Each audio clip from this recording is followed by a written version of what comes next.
Salut à tous, c'est Esther Douga. On se retrouve dans Life of Miss. Et comme promis, nous allons faire connaissance avec deux nouvelles candidates, Landryse Dao et Marie-Pascale Emra. Qui sont-elles? Nous allons découvrir dans un instant. Nous sommes avec Marie-Pascale Emra. Donc, bonjour Marie-Pascale, comment tu vas? Bonjour Esther, je vais très bien, merci.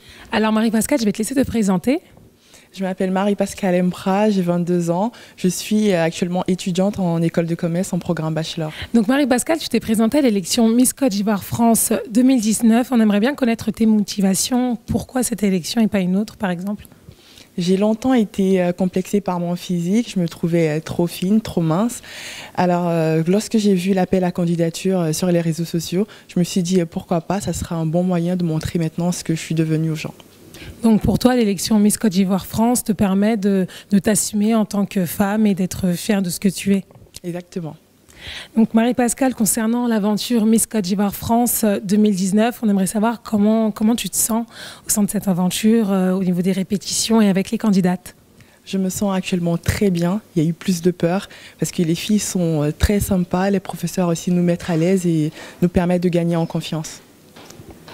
Moi, j'aimerais bien qu'on parle un peu de tes passions, de ce que tu aimes. J'ai cru comprendre que tu aimais beaucoup la lecture. Donc, tu peux nous dire, par exemple, quel est le dernier livre que tu as pu lire? Le dernier livre que j'ai lu, c'était le livre de Laurent Gbagbo.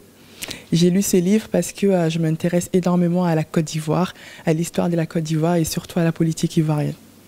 Donc, elle est cultivée, notre candidate. Si toutefois tu étais élue Miss Côte d'Ivoire France, quelles seraient tes actions par rapport à la Côte d'Ivoire? J'aimerais apporter de l'eau potable dans les villages reculés de la Côte d'Ivoire. C'est un très beau projet. Marie-Pascale, on est très content de le savoir. On te souhaite bon courage pour la suite de l'aventure et à très vite. On se retrouve avec Landryse Dao. Comment tu vas, Landryse? Ça va bien, merci. Et toi? Ça va, merci. Alors Landryse, on aimerait bien faire connaissance avec toi. Donc je vais te laisser te présenter dans un premier temps. D'accord. Alors je m'appelle Landryse Dao, j'ai 20 ans et je suis actuellement étudiante en administration économique et sociale. Alors Landryse, on aimerait bien savoir comment tu as connu l'élection Miss Côte d'Ivoire France. Alors tout d'abord, j'ai vu les affiches sur les réseaux sociaux et ensuite j'ai des amis qui ont déjà participé au concours qui m'ont un peu expliqué comment ça se passait et voilà, que je me suis présentée. Et tu te sentais, enfin tu correspondais à ce concours, tu t'es dit tiens, ben, ça peut coller à ma personnalité, je peux le faire? Oui, au départ j'ai hésité un tout petit peu parce que je me disais ça demande du temps, ça demande de l'implication, mais après je me suis dit quand tu veux tu peux et voilà. Et tu allais trouver le temps pour le faire. En parlant de ça, j'ai vu que tu étais très sportive, tu avais pas mal de passion et de passe-temps, tu peux nous dire un peu davantage? Oui, bien sûr. Alors, je pratique de l'athlétisme. Je fais parallèlement du futsal. Je joue au piano, aussi à la guitare et je chante voilà, pendant mes temps libres. En ce qui concerne tes études, il faut savoir que vous avez devant vous la meilleure bachelière littéraire nationale de Côte d'Ivoire. Donc, tu as été récompensée. J'imagine que tu devais être très fière et tu as rendu fière tes parents, ta famille. Oui, je me rappelle encore parce que c'était un défi que je m'étais lancé. Je savais que la présidence et certains organismes récompensaient les meilleurs élèves. Du coup, quand j'étais en classe de terminale, je me suis dit, vas-y, toi aussi tu peux le faire. Et donc, j'ai ménagé mes efforts et ça a payé aujourd'hui.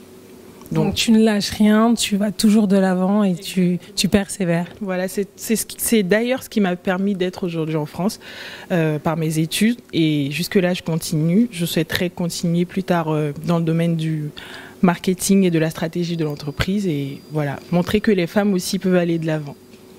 Et Miss Côte d'Ivoire France est pour toi comme un challenge?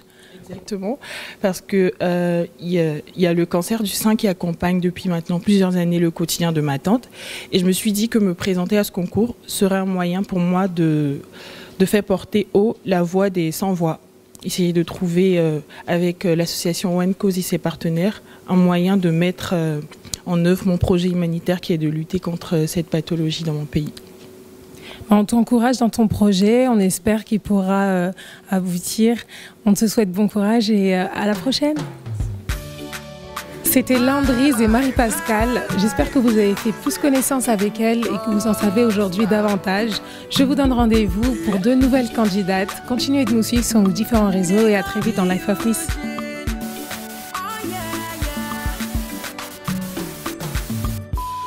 Think Tibu Kiwiti and I